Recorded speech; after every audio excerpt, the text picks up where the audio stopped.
welcome to you all. Sorry, having a little choke there. Now, a writer, actress and stand-up comic with over 25 years' experience, today's first guest has inspired hilarity among her fans and horror amongst her hecklers. But her career has not all been about making people laugh. She's also an avid campaigner for mental health issues and is currently taking part in a campaign which hopes to raise awareness on these issues surrounding dementia. Please welcome the always entertaining Jo Brand.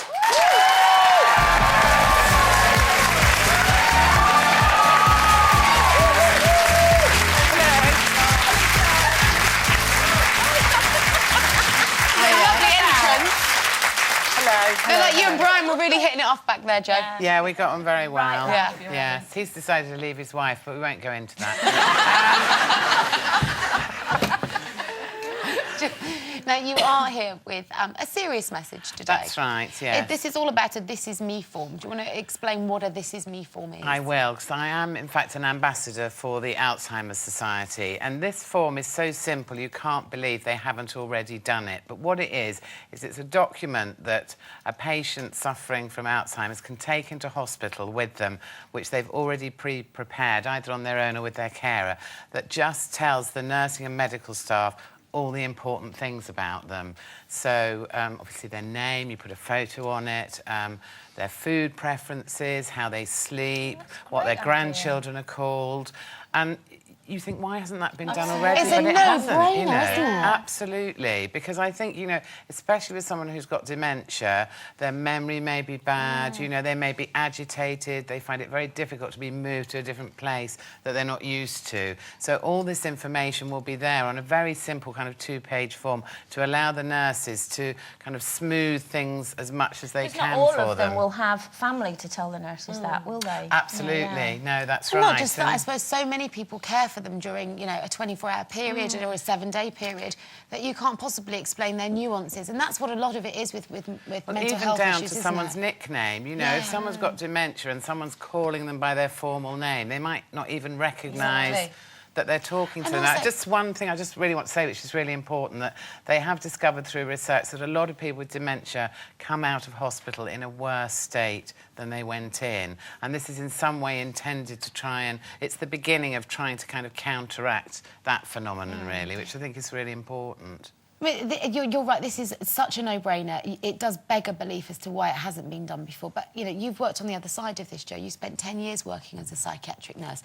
How much of that information would have helped you in your role on the wards, do you think? Well, yeah, when I was a student, I did 6 months on a ward for the elderly, and it would have helped us so much just to have some background, because I think it's very easy when you're a busy nurse just to sort of see someone as an illness and not as a person with dignity, who has a background, who has children, grandchildren, who had a job, who has a husband or wife, who had a life, And to have all that information in front of you, I think is going to make such a huge difference to people. It's the difference between a patient and a person, isn't it? You start to see the human being that lies behind the illness. And this is something you have a lot of experience of, and something that you spent a lot of time documenting recently with the release of your autobiography, Don't Look Back in Hunger. Yes. I was wondering how the people closest to you had reacted to your book, because you are fairly forthright on the page, aren't you? I'll be able to tell you when I've been to court. No, actually, what I did when I was writing it was I sent each chapter to my mum, to my dad and to my 2 brothers and said to them, if there's anything you don't like, tough. You can have a look at it first and think up a way to counteract it. No, but in fact, none of them wanted anything taken out of it, so it was fine, actually. That's good. You finding the second volume harder to write? Because from 30 onwards, I suppose, it's where it gets more litigious, if nothing else. Absolutely. It's so hard to write, I haven't even started it yet. Hope my editor's not watching. I should have started in January, but there you go.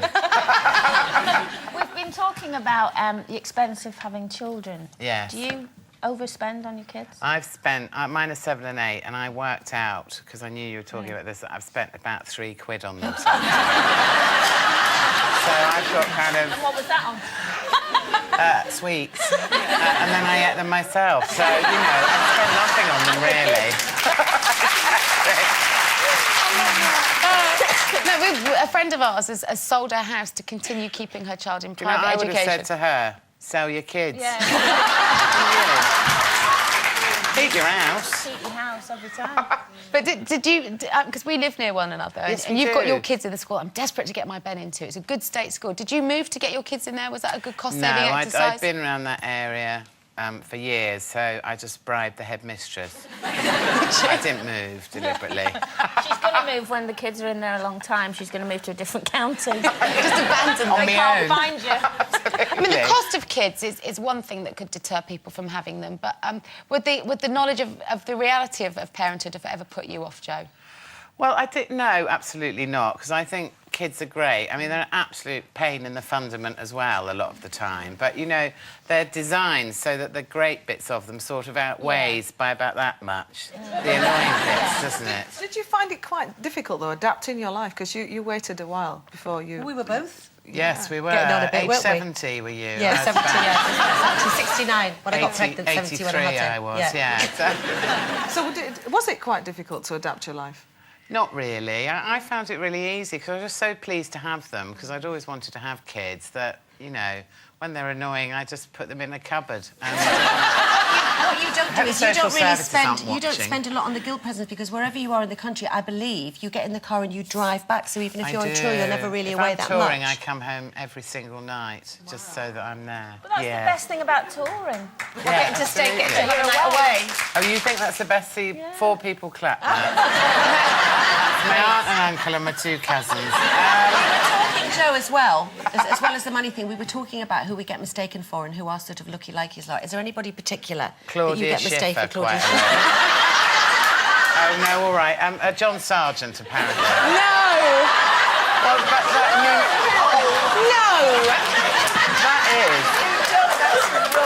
no, I do often go out with a suit on and a bald wig, so, you know, it's kind of understandable. I did actually once go into a shop and someone said to me, "Aren't you that Ruby Wax?" And, like, Ruby is so slim that I immediately texted her to wind her up. And said, "Someone thinks you look like me," and she went into a huge depression for months. Oh, Joe, thank you for coming on today and highlighting a really serious issue. All the details are going to be up on our website for people to follow the link to the Alzheimer's Society. Well, But thanks for letting coming in me today. do it. Thank you. Joe Thanks, Brand, everyone.